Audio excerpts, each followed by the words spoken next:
शुरुआत प्रदीप भंडारी जी आपसे करूंगी। मतलब बीजेपी ने दिल्ली की सत्ता हासिल करने के लिए आपदा में अवसर, यही रास्ता चुना है?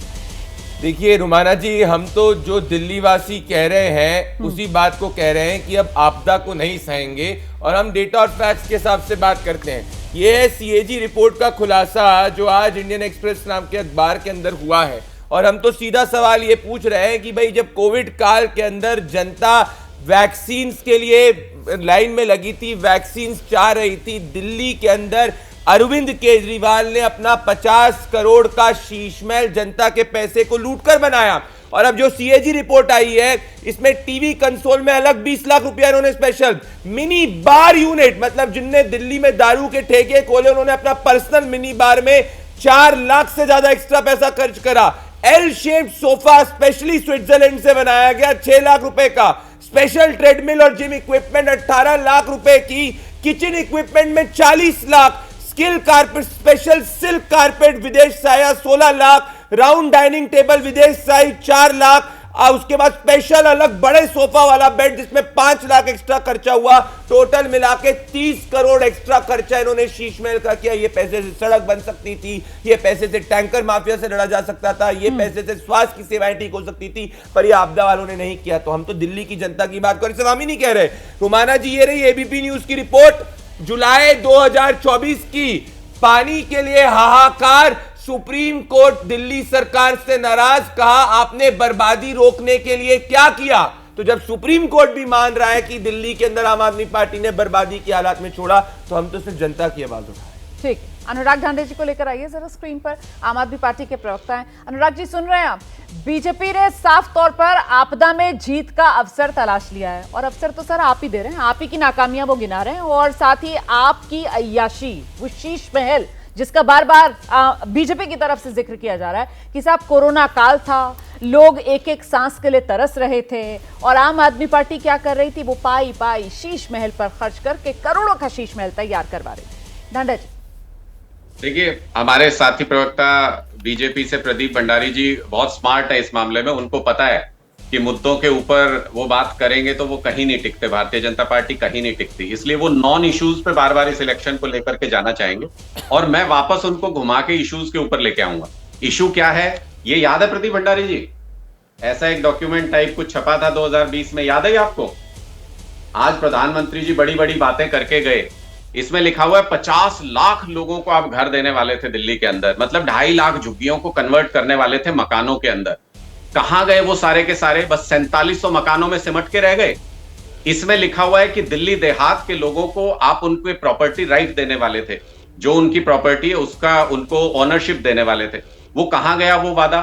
दिल्ली सरकार ने 2017 के अंदर 74(4) को 81-31 को खत्म करने के लिए, सेक्शन 81 और सेक्शन 33 को खत्म करने के लिए रेजोल्यूशन पास करके 2017 से भेजा हुआ है आपके पास। कहां गया वो? क्यों नहीं उसको अभी तक इंप्लीमेंट किया जा सका? मैं साथ में ये भी याद दिलाना चाहता हूं कि मास्टर प्लान 2041, जिसकी वजह से दिल्ली का विकास रुका पड़ा है पूरी तरह से, कोई काम लैंड पूलिंग पॉलिसी से लेके और जितना भी हमारी लैंड पार्सल है हमारे पास दिल्ली के पास, उसका कोई इस्तेमाल नहीं हो पा रहा ठीक तरीके से।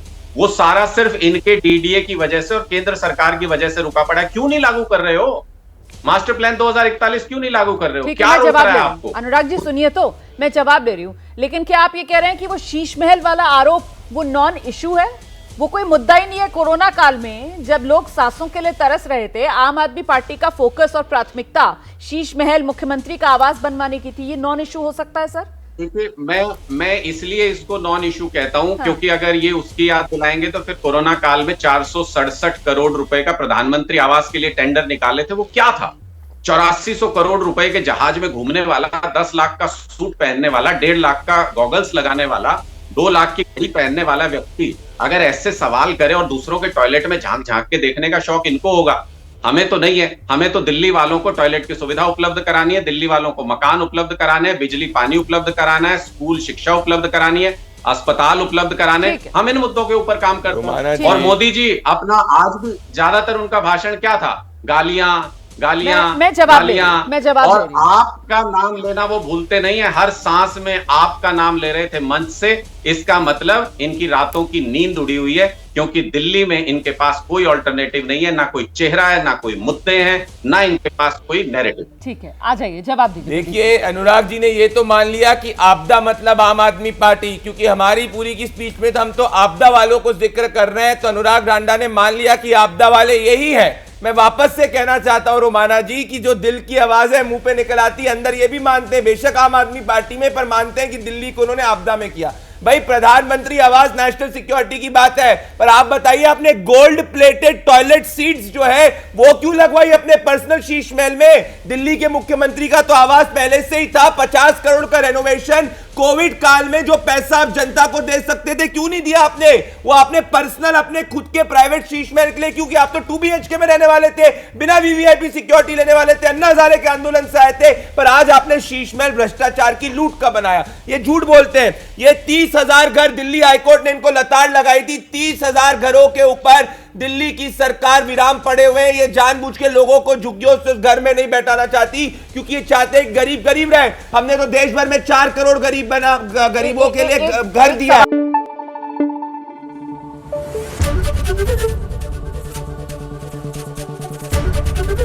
एबीपी न्यूज आपको रखे आगे।